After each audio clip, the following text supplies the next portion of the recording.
All right, you're watching Live Now. I'm Austin Westfall. Live look at 6th Avenue in New York City. We continue to track New York because it's had quite the week politically. New York City elected a new mayor on Tuesday night, Zohran Mamdani, a Democratic socialist. And then today, Republican Representative Elise Stefanik launched her bid for New York governor. And now we're learning from Politico that former President John F. Kennedy Jr.'s grandson, Jack Schlossberg, is set to announce a run for Congress, representing New York's 12th district, currently held by Jerry Nadler, who will not be seeking re-election in 2026. Friend of the program, Politico's Jason Beeferman got the scoop. Jason, what have you learned? That's right. Jack Schlossberg, he's known to many as a internet personality, some would say an influencer, and he's running for Congress. There's no other way to say it. My sources tell me he's going to be announcing as soon as Monday. And, this is a time when a lot of people in the Democratic Party are looking for new leaders. We saw that with the election of Zohran Mamdani. They want fresh blood as they kind of figure out what's the next step now that Trump is in the White House. Where does the Democratic Party go from here? And Jack Schlossberg, he's beloved by many online, and he's quite idiosyncratic, and he wants to be the future of that party. What are his political beliefs? The Kennedys are known as a political dynasty, but what do we need to know about Schlossberg before he gets this thing going? A lot, specifically what his policy plans are, a lot of that is unknown. But a lot of people would describe him as a troll. He likes to make jokes about the Trump administration or troll people like J.D. Vance, the vice president, and Usha Vance, his wife. I honestly couldn't tell you specifically what his policies are. We're going to see that once he rolls out. But suffice it to say, he wants to be that new voice of the Democratic Party. I wouldn't put him as far to the left as a Zohran Mamdani, but it's going to be interesting, like I said, as the Democrats shape what is their future. And also Schlossberg gained a lot of popularity, particularly among young people during the pandemic for his TikToks and his live streams. He was seen as a rising star in the Democratic Party. He did speak at the 2024 Democratic National Convention. I want to move on to Elise Stefanik. Again, busy week for politics. We do know that Congresswoman Elise Stefanik is putting her hat in the ring for New York governor. There had been reporting for a while that Stefanik was going to run, but the timing is interesting considering that she is a Republican, a Trump loyalist, and New York City just voted a Democratic socialist in as their next mayor. What can we make of her announcing today, Jason? I think Elise Stefanik, she's made it clear she wants to make her announcement for governor sometime after Election Day. But a lot of people here in New York weren't expecting it to come so quickly.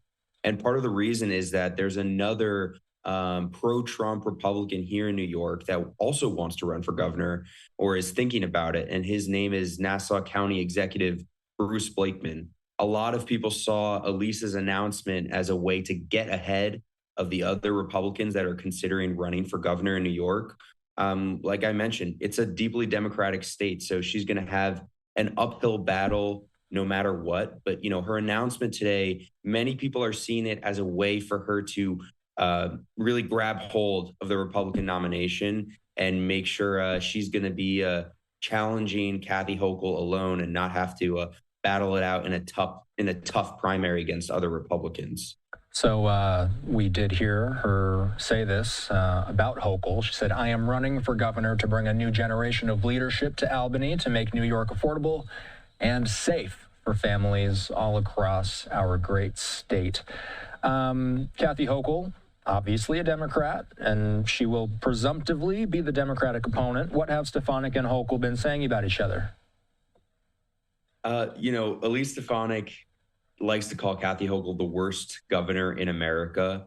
It is true that Kathy Hochul's favorability has really dipped in the last couple of years, almost in the 30s. Only 30%, just above approving of Kathy Hochul's job as governor in the state. But in the last year or so, we've seen that tick back up.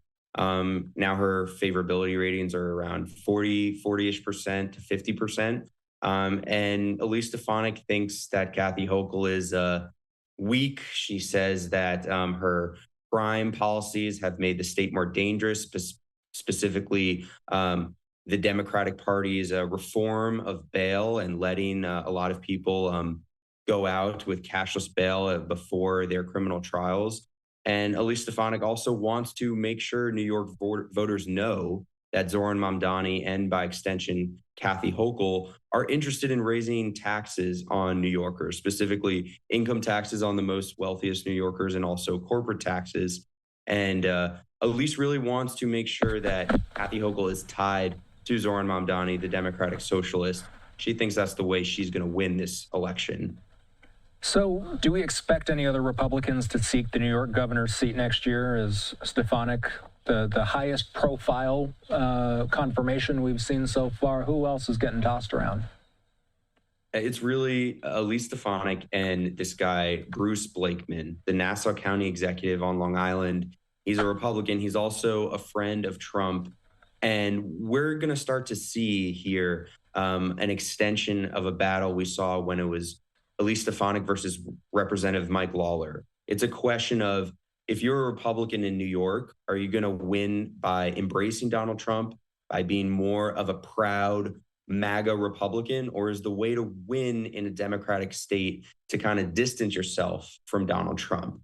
Bruce Blakeman says that Elise Stefanik is too Trumpy. She's too MAGA to win in the Democratic heavy state of New York.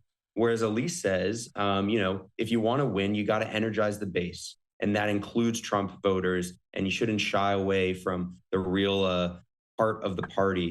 So it's going to be interesting. And I think New York Republicans are really in for a battle between these two locally known Republican figures here. Jason Beeferman of Politico joining us. Good to see you. Thanks. Thanks so much. We are seeing that President Biden is stepping up to the podium